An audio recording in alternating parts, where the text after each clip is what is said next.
This is something that I always find incredibly interesting when people are really hanging on every word that Jesus said. Okay, you guys are listening very carefully to what I'm saying, right? You paying attention? Yeah. Can any of you recite, excluding this one, the last sentence that I just said?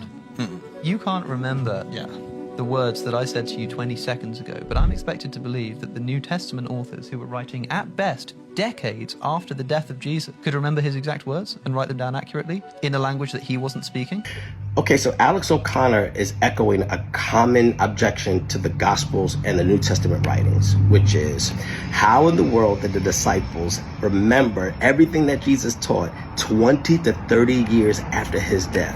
Don't know if you know this or not, but it's true. The apostles didn't write the Gospels until about 20 to 30 years after Jesus died. Question is, how in the world, when we can't even remember our friends' numbers, did they remember everything that Jesus taught 20 to 30 years later?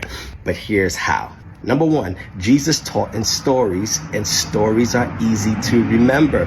He taught in metaphors. He taught in analogies. He taught in repetition. Jack and Jill went up the hill to fetch a pail of water. Jack fell down and broke his crown, and Jill came tumbling down.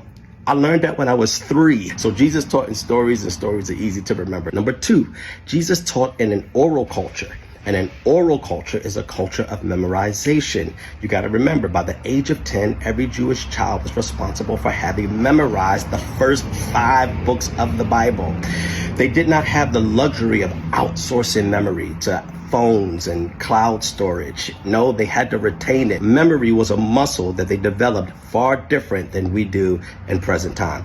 Number 3, they lived the moments, not just the messages. It wasn't just about absorbing the teachings of Jesus. It was about living in unforgettable moments. They lived the moment of Jesus healing the woman with the issue of blood.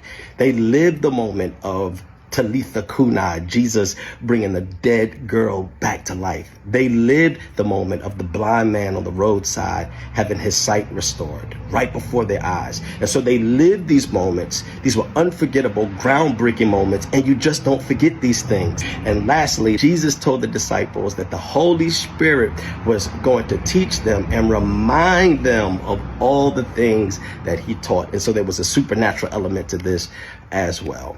So if you are curious or suspicious about the lapse of time between the time in which Jesus taught the disciples and the time in which they wrote the Gospels, I think these are things that might help you along the way.